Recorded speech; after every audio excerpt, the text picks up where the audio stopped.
Well, tell you what.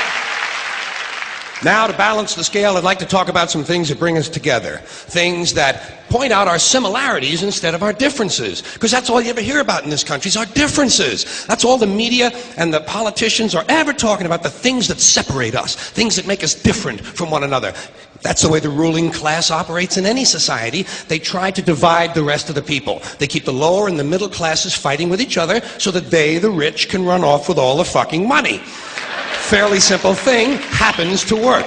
You know, anything different, that's what they're going to talk about. Race, religion, ethnic and national background, jobs, income, education, social status, sexuality, anything you can do, keep us fighting with each other so that they can keep going to the bank.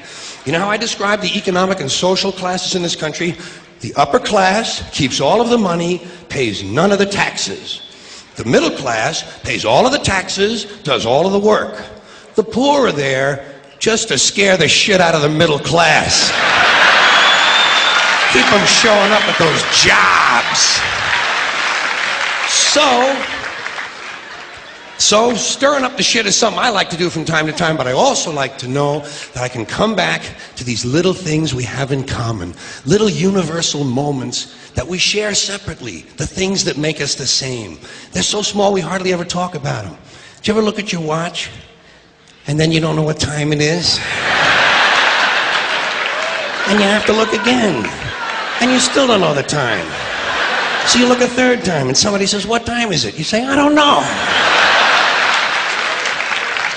Do you ever notice how sometimes all day Wednesday, you keep thinking it's Thursday?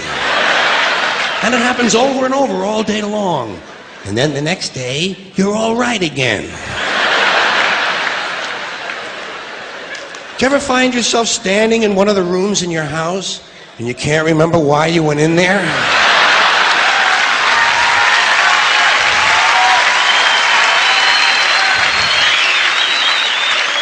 And two words float across your mind: Alzheimer's disease.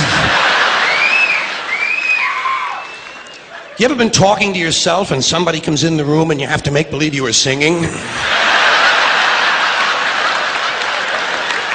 And you hope to God the other person really believes there's a song called "What Does She Think I Am? Some Kind of Putz?"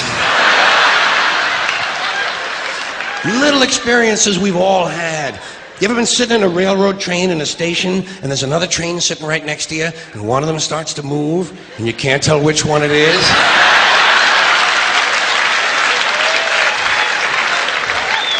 How about when you're out on a small boat on a windy day? You ever been out rocking back and forth for 3 or 4 hours trying to keep your balance? Rough seas, little boat. Then you get back into the shore and you're standing on the dock and you could swear there was something inside of you that was still out there rocking. Did you ever try to pick up a suitcase you thought was full, but it wasn't? And you go, "Doo?" And for just a split second you feel really strong. How about when you're looking through a chain link fence? Do you ever notice if you're just the right distance from a chain link fence, sometimes it seems to go, what is that? How do they do that? Do you ever try to tell somebody they have a little bit of dirt on their face? You can never get them to rub the right spot, can you? Say, "You got a little bit of dirt right here." They always go, "Where? Here?" And you just want to slap the bastard.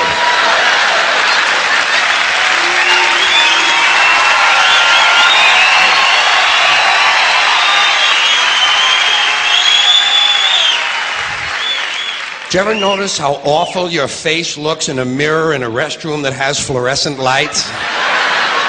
Every cut, scrape, scratch, scar, scab, bruise, boil, bump, pimple, zip, wart, welt, and abscess you've had since birth all seem to come back at the same time.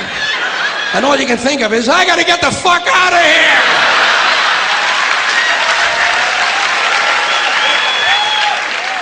Do you ever notice sometimes when you're walking with your arm around your date, one of you has to change the way you're walking?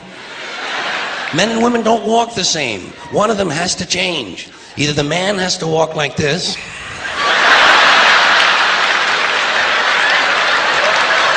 or the woman has to walk like this.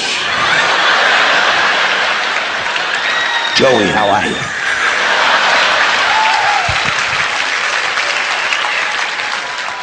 How about when you're going up a flight of stairs and you think there's one more step? And you go... And then you have to kind of keep doing that, you know? So people will think it's something you do all the time. I do this all the time. It's the third stage of syphilis.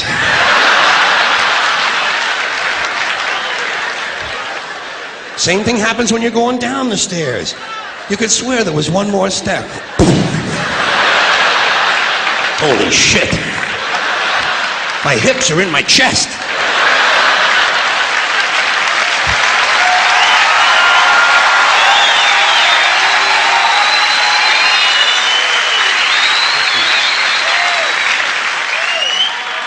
When you drink grapefruit juice in the morning, do you go like this?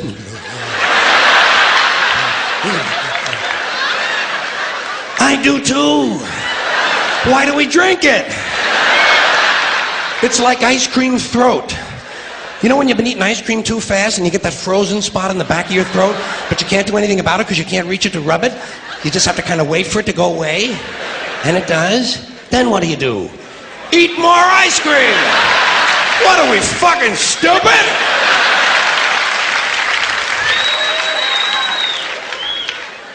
Did you ever fall asleep on a late afternoon and wake up after dark and you don't know what goddamn day it is?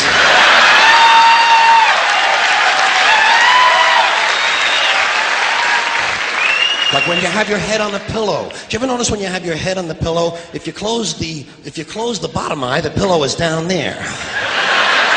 Then if you switch eyes, the pillow moves up there.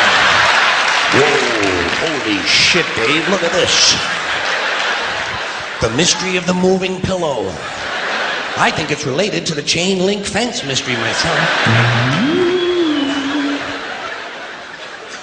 Do you ever have to sneeze while you're taking a piss?